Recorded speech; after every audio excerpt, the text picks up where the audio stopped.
আজ আমার স্বামী প্রমোশন পাওয়ার জন্য আমাকে বিক্রি করে দিল তার বসের কাছে। আর তার বস হচ্ছে আর কেউ না, আমারই প্রাক্তন।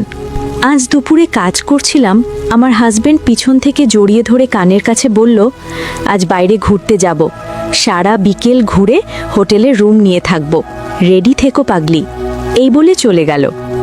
তার কথায় আমি অবাক হলাম, কারণ তিনি আমাদের বিয়ের পর মেনেই নেননি আমাকে। খুব খুশি লাগছে, তাই তাড়াতাড়ি কাজগুলো করে ফেললাম।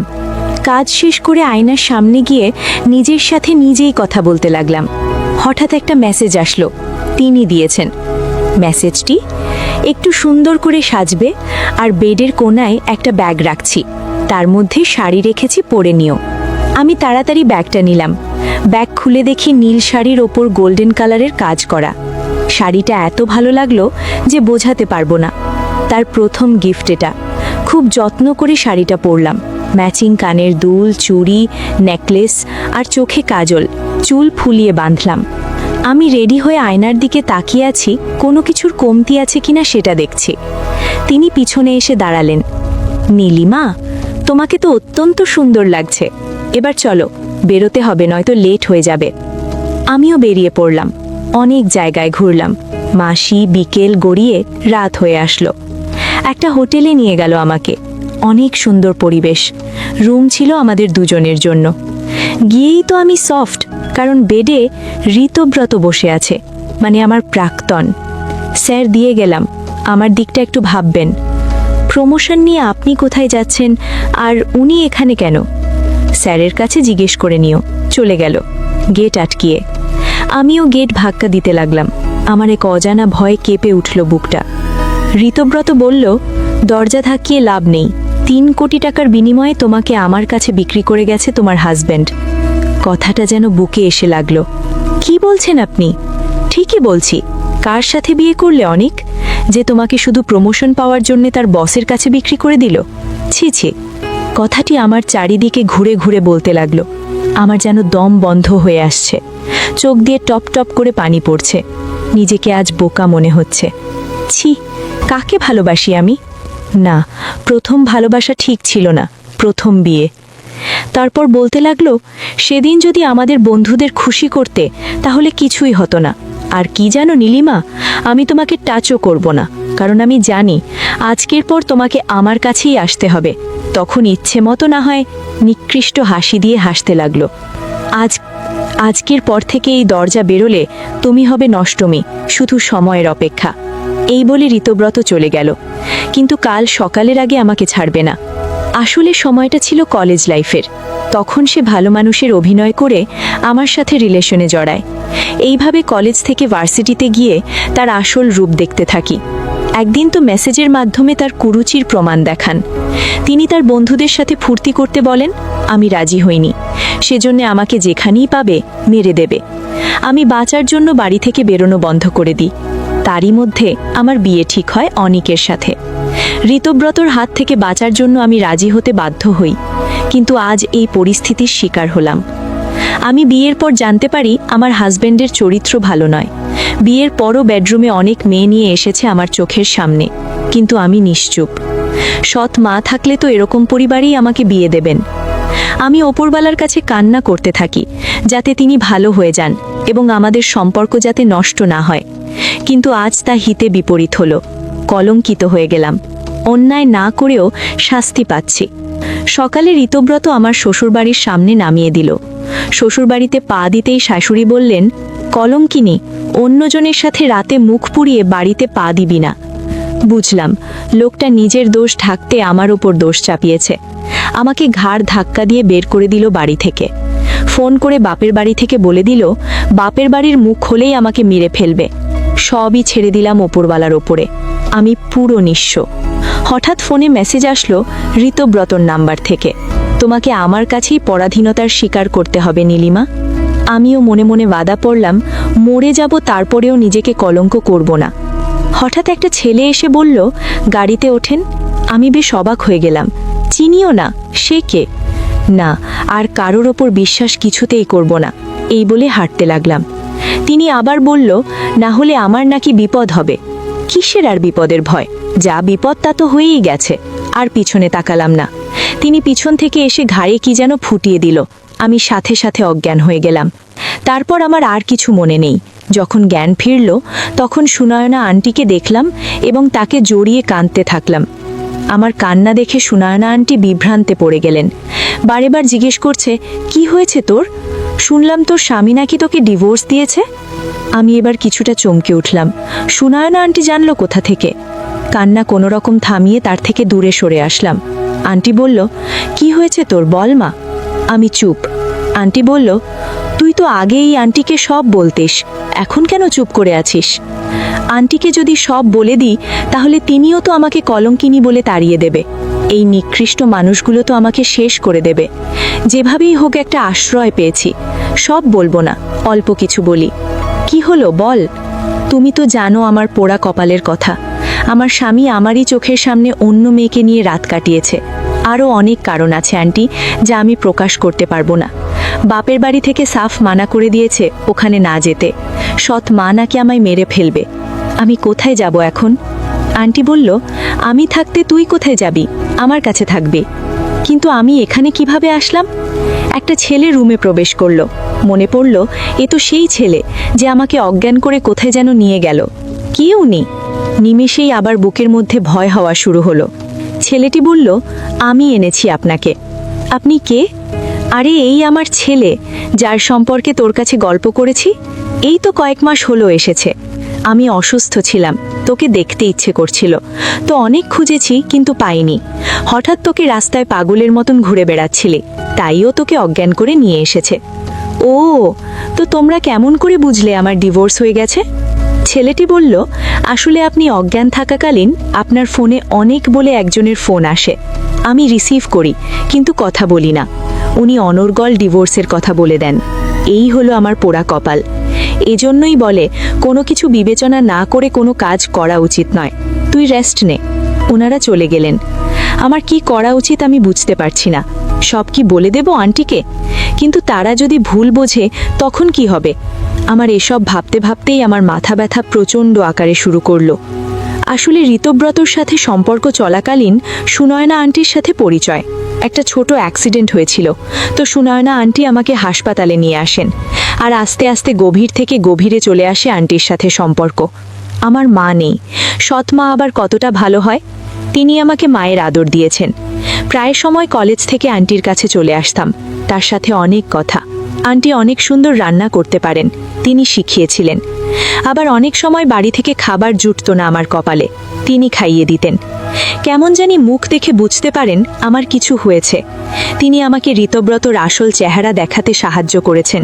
তিনি ডিভোর্সি, তার একটা ছেলেও আছে। তার পড়াশোনার জন্য বিদেশে চলে গেছে। ছেলেটি চান্স পাওয়ার পরও যেতে চায়নি, আন্টি জোর করে পাঠিয়েছে। যতদূর জানি আন্টির সাথে তার হাজবেন্ডের কোনো সমস্যা ছিল, তা আন্টি কখনো আমাকে বলেনি, এড়িয়ে গেছে। তাকে মাঝে মাঝে খুব রহস্যময়ী মনে হয়। বিকেলে আন্টি রুমে ঘুমাচ্ছিল, হয়তো শরীরটা তেমন ভালো না। আমি ছাদে রেল ধরে দাঁড়ালাম। নীল আকাশে সাদা মেঘ, তার সাথে কিছু পাখি উড়ে যাচ্ছে দেখা যাচ্ছে। সেই দৃশ্য, গাছের পাতা বাতাসে নড়ছে আর আমার কপালের চুলগুলো ছুঁয়ে নিচ্ছে। ইস, বড্ড ইচ্ছে করছে রং তুলিতে একটা দৃশ্য আঁকতে। কিন্তু নিমেষেই আবার আগের চিন্তা চলে আসলো। আমার পাশে যে কেউ এসে দাঁড়িয়েছে তা আমি এখন বুঝতে পারলাম। তার থেকে কিছুটা দূরে সরে গেলাম। ছেলেটি বলল, আপনার কথা আমি আম্মুর কাছ থেকে অনেক শুনেছি। আপনার নাম নীলিমা, সবাই নীলু বলে ডাকে, তাই তো? জি। আপনার পরিচয়? আমার নাম শুদ্ধ আহমেদ। পড়ালেখা শেষ করলাম, এবার চাকরির খোঁজের পালা। চাকরি হয়েই গেছে বিদেশে, কিন্তু এই কটা দিন একটু শান্তিতে কাটাতে চাই, তাই আম্মুকে দেখতে এসেছি। ও, তো আম্মুর কথা মনে পড়ে না? আপনার আম্মুকে আমি অনেকবার বলেছি আমার কাছে চলে আসতে, আসেনি। আর তারপর আমিও দেশে ফিরতে চেয়েছি, কিন্তু তাও আম্মু ফিরতে দেয়নি। কি জানি কি হয় তার। কি আজব মা, সন্তানকে আসতেও দেয় না, আবার তিনিও যান না। তারপরও এত ভালোবাসে কেন জানি। একটু গোয়েন্দা হতে ইচ্ছে করছে, কিন্তু গোয়েন্দার গও জানি না, কেমন জানি খটকা লাগারই কথা। কি খটকা লাগছে? তাই তো আমারও লাগে মাঝে মাঝে, কিন্তু কিছু বলি না, কারণ আমি চাই না আম্মু আবার কোনো কষ্ট পাক। আচ্ছা, আপনার বাবার কোনো খবর? আপনি জানেন না? কোনো খোঁজ নেননি? আমি তাকে অত্যন্ত হেট করি, আর তার কথা বলবেন না। কেমন? সরি, ইটস ওকে, সন্ধে হবে, ভেতরে চলেন। এই বলে তিনি আগে আগে আর আমি পিছে পিছে যেতে লাগলাম। রাতে খাওয়ার ইচ্ছে না হলেও আন্টি জোর করে খাইয়ে দিলেন, তারপর শুয়ে পড়লাম। কিন্তু ঘুম আর আসলো না। আমার আর অনিকের বিয়ের 1 বছর হতে আসলো, তারপরও আমাদের মধ্যে স্বামী স্ত্রীর কোনো সম্পর্কই গড়ে ওঠেনি। কিন্তু আমার রুম থেকে বের করে দিয়ে অনেক মেয়েকেই ওই বেডরুমে নিয়ে কাটিয়েছে।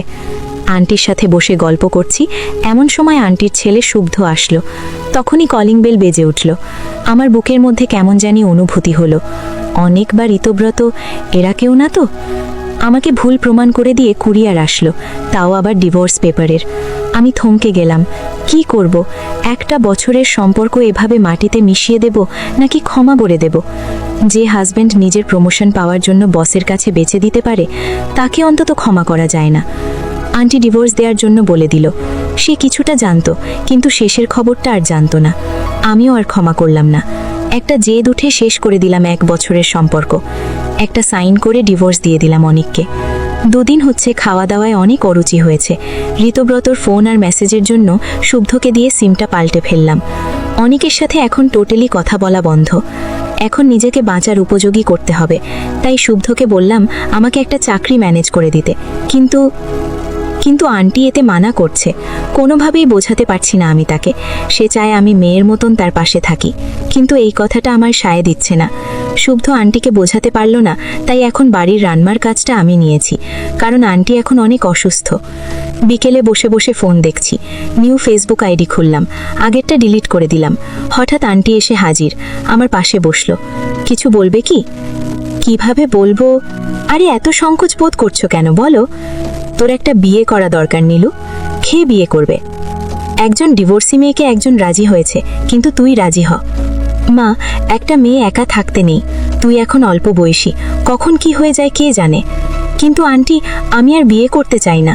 বিয়ের স্বাদ মিটে গেছে আমার। তুই এর আগের বিয়ে করেছিলিস ঋতব্রতর হাত থেকে বাঁচার জন্য, তাও ঋতব্রতর বন্ধু অনিককে। কি? অনিক ঋতব্রতর বন্ধু? তুমি কি করে জানলে? আর আমাকে আগে কেন বলনি? নোনা জল পড়তে লাগলো আমার চোখ দিয়ে। আমি জানলাম তোর বিয়ের 2 দিন আগে। অনেকবার তোকে বলার চেষ্টা করেছি, কিন্তু তোর ওই সৎ মা তোর সাথে কোনোভাবেই যোগাযোগ করতে দেয়নি। তার মানে ওই মহিলা সব জানতো? 4 লাখ টাকা দিয়েছে এই কাজটা করার জন্য। ঋতব্রত এই নিয়ে 4 জন মেয়ের জীবন নষ্ট করেছে, 3 জন মেয়েকে তাদের জালে ফাঁসিয়েছে, আর এখন তুই। বাকি সব শুনে আমার শরীর অবশ হয়ে আছে। কেউ যেন গলা টিপে ধরছে আমাকে। এতটাই কষ্ট হচ্ছে যে আন্টিকে কিছু প্রশ্ন করতেই ভুলে গেছি। আন্টি আমাকে জড়িয়ে ধরল। আমার কষ্ট তিনিও সহ্য করতে পারছে না। এই একটা মানুষ যে আমার মুখ থেকেই সব বুঝে যেত, কেন এমন মানুষকে আমার মা হিসেবে পাঠালো না? আমি কিছুটা স্বাভাবিক হলাম। তুমি যেন কি বলতে গেছিলে? তুই শুদ্ধকে বিয়ে কর। আমি আরেক দফা অবাক হলাম শুদ্ধর নামটা শুনে। এত শিক্ষিত ছেলে একজন ডিভোর্সি মেয়েকে বিয়ে করবে, তাও আবার 5 দিনের পরিচয়। বিষয়টা খুব অদ্ভুত। কি হলো? কিছু বলছো না যে? আমাকে একটু সময় দাও আন্টি, আমি একটু ভাবতে চাই। শুদ্ধ রাজি? ভাব, কিন্তু 2-3 দিনের মধ্যে। আমার অত সময় নেই। মানে?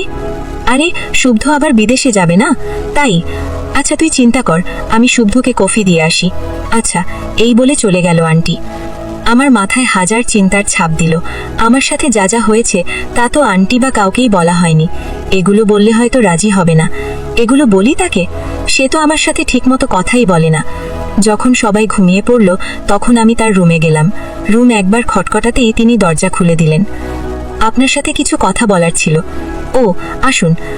আপনার কি ঘুমে ডিস্টার্ব করলাম? না, আমি কাজ করছিলাম। বলুন, কি বলবেন? আপনি বিয়েতে রাজি হয়েছেন? কেন? আমি কিছু কথা বলতে চাই আপনাকে। হ্যাঁ বলুন। আমি সব খুলে বললাম। তাকে বলতে বলতে কখন যে চোখ দিয়ে পানি এসেছে খেয়াল করিনি। আমি চাই না আপনার জীবনটা নষ্ট করতে। আপনি যদি আন্টির কথায় রাজি হন, তাহলে আমি এই বিয়ে ভেঙে দেব। এই বলে আমি চলে আসতে লাগলাম। তিনি পিছন থেকে ডাকলো, আমি এই বিয়েতে রাজি, আর এই নিন একটা রুমাল। এগিয়ে দিল। আমি তার দিকে অপলকভাবে তাকিয়ে আছি আর ভাবছি, এত কিছুর পরও তিনি রাজি। আমার হাতে তিনি রুমাল ধরিয়ে চোখ মুছতে বলল, এত কিছুতে আমি তোমার দোষ কোথাও খুঁজে পেলাম না। আমার মায়ের ইচ্ছাই শেষ ইচ্ছা। তুমিও রাজি হয়ে যাও। আমি সর্বোচ্চ দিয়ে তোমাকে আগের মতন করব। একটা মানুষ কিভাবে এতটা ভালো হতে পারে আমার বিশ্বাসের বাইরে, কারণ আজ পর্যন্ত যাদের ভালো ভেবেছি তারাই আসল রূপ দেখিয়েছে। তাই একটা ভয় মনের ভিতরে কুড়ে কুড়ে খাচ্ছে আমাকে। জানেন, আমার আম্মু কিন্তু ডিভোর্সি। জানি না কি কারণ, কে আমার বাবা ছিলেন। আমি আপনাকে বিয়ে করতে চাই, কারণ আপনার তো কোনো দোষ নেই। আপনার আরেকটা সুযোগ পাওয়া উচিত, বাকিটা আপনার ইচ্ছা। আমি চাই আপনি আপনার মতামতকে গুরুত্ব দিতে শেখেন আর ঘুমিয়ে পড়ুন। এসব বিষয়ে আর ভাবতে হবে না। আমিও তারপর চলে আসলাম। ভাবতে ভাবতে কখন যে ঘুমিয়ে পড়েছি জানা নেই। কেমন জানি শান্তি ফিল হচ্ছে। সকালে ঘুম থেকে উঠে ফ্রেশ হয়ে নিচে চলে আসলাম। এসেই আন্টির একই প্যাচাল। কি ভাবলি বল? আমিও বিয়েতে মত দিয়ে দিলাম। কেন রাজি হলাম তার কোনো নির্দিষ্ট কারণ বলতে পারবো না। কেউ জানলে আমাকে নিয়ে সমালোচনা করবে, কারণ 3 দিন আগে ডিভোর্স পেপারে সাইন করলাম আর 5 দিনের পরিচয় একজনকে বিয়ে করব। জানি না ভাগ্য আমাকে আর কত দূর অবধি টানবে। আন্টি খুশির ঠেলায় আজই বিয়ে ঠিক করে দিল। রাতে শুভ্র বাড়ি এসে আন্টির পাগলামি দেখে অনেক রাগ করে। সে বলেই দিয়েছে 1 মাসের আগে তিনি বিয়ে করবেন না। আমাকে সে আরও ভালোভাবে চিনতে চায়। আন্টিরও মন খারাপ করে রেখেছে। বাচ্চাদের মতো রাতের ডিনার পর্যন্ত করলো না, দরজা বন্ধ করে রাখলো। শুভ্র বাধা দিল না। ঠিকই তো, 5 দিনের পরিচয় কেউ বিয়ে করে? আমারও কোনো খাবার রুচি হলো না।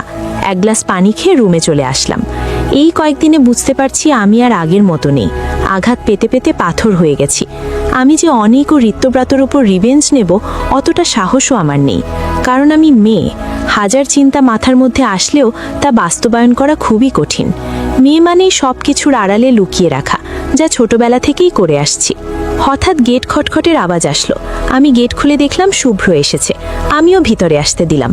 তিনি নাকি কিছু কথা আমাকে জিজ্ঞেস করবেন। জি বলুন, আমার সম্পর্কে কি জানতে চান? আসলে একটা মেয়ে এত কষ্ট পাওয়ার পরও এতটা শান্ত কি করে থাকতে পারে? বলতে পারেন যেন কিছুই হয়নি। আমি তার কথা শুনে ফুল হাতার জামার হাত গুছাতে লাগলাম।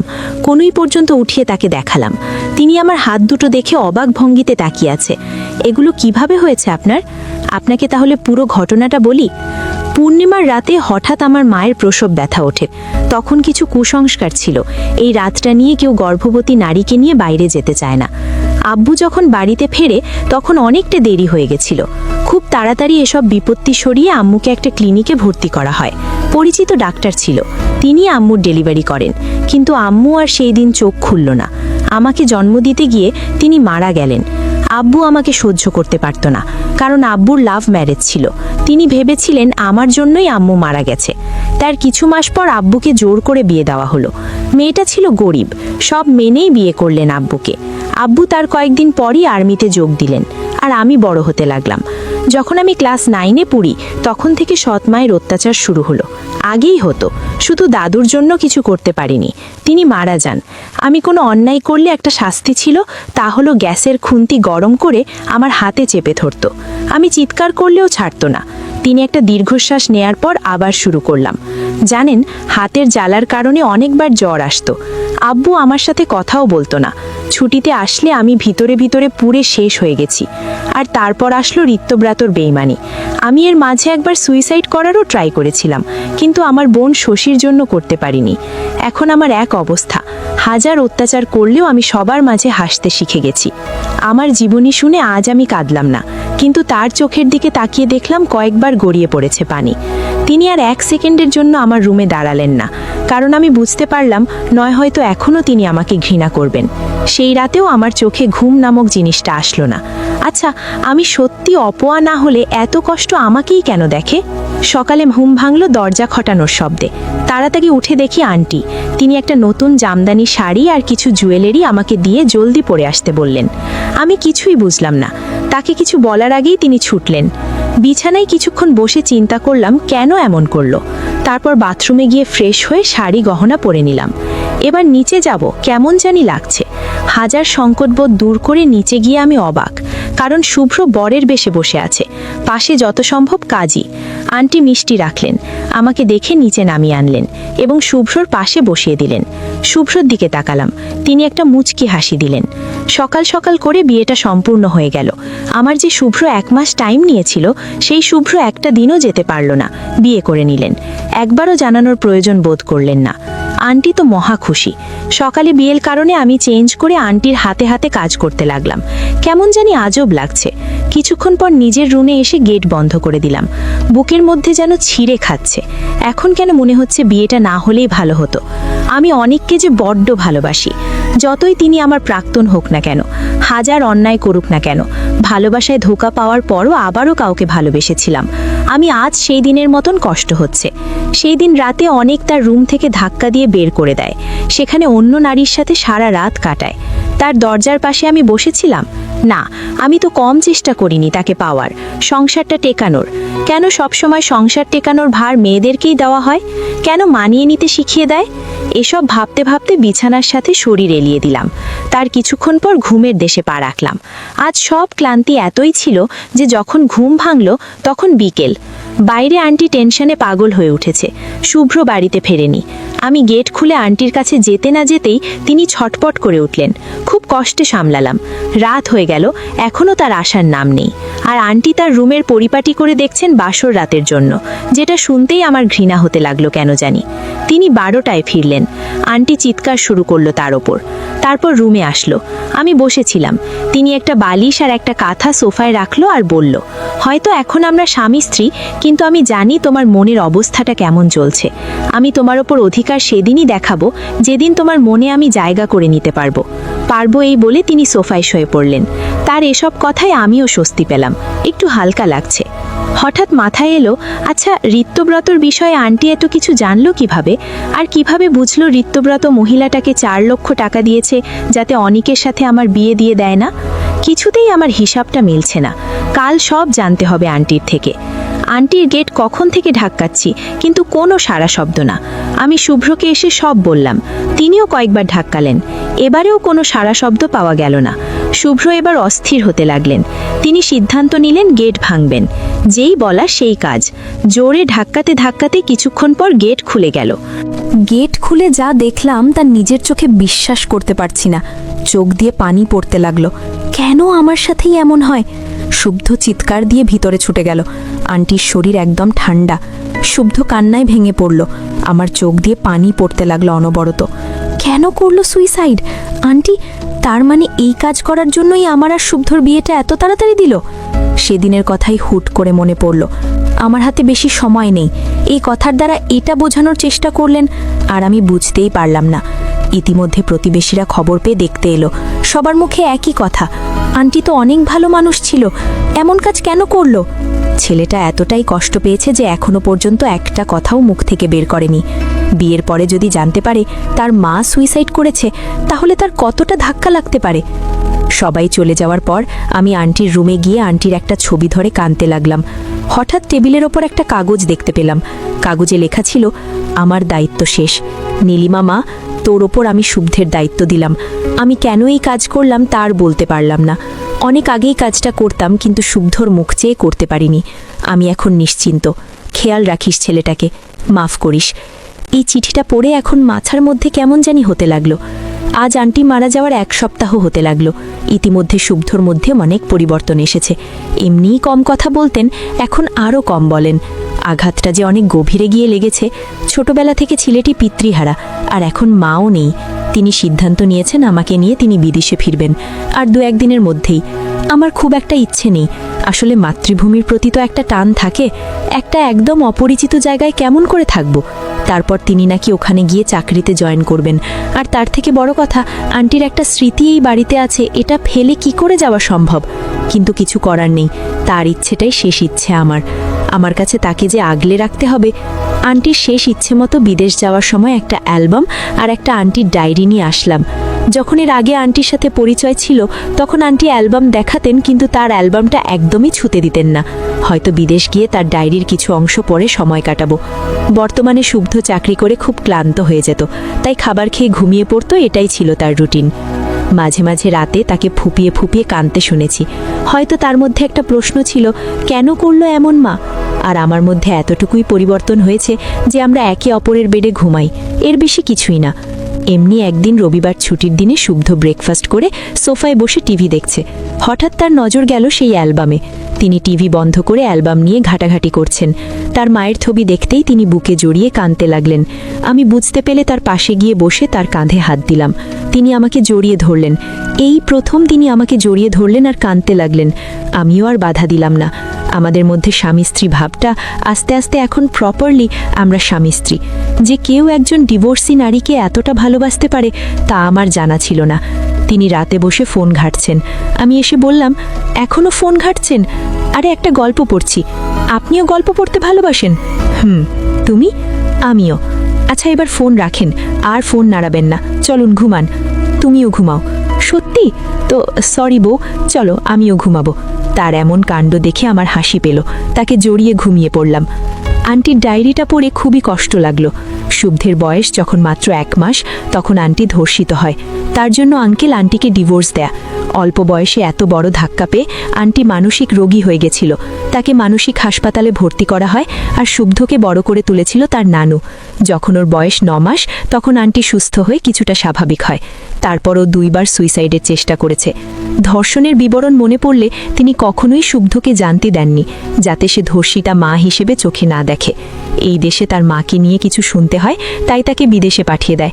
তার ইচ্ছে ছিল ভালো একটা মেয়ের হাতে শুদ্ধকে দিয়ে তিনি বিদায় নেবেন, কিন্তু বিদায় নেওয়ার পথটা অন্যায়।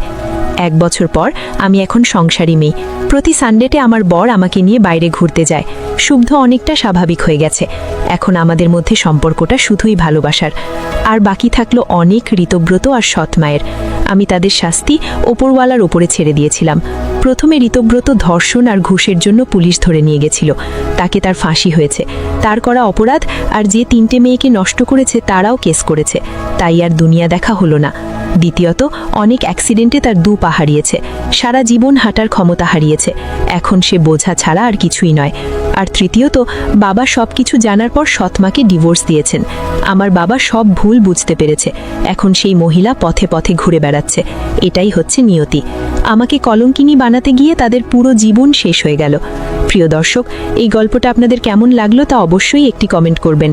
আর যদি গল্পটা আপনাদের ভালো লেগে থাকে তাহলে ভিডিওটিতে একটি লাইক করে দেবেন, এবং এই ধরনের ভিন্ন স্বাদের গল্প শোনার জন্য চ্যানেলটিকে অবশ্যই সাবস্ক্রাইব করে আমাদের সঙ্গে যুক্ত থাকুন।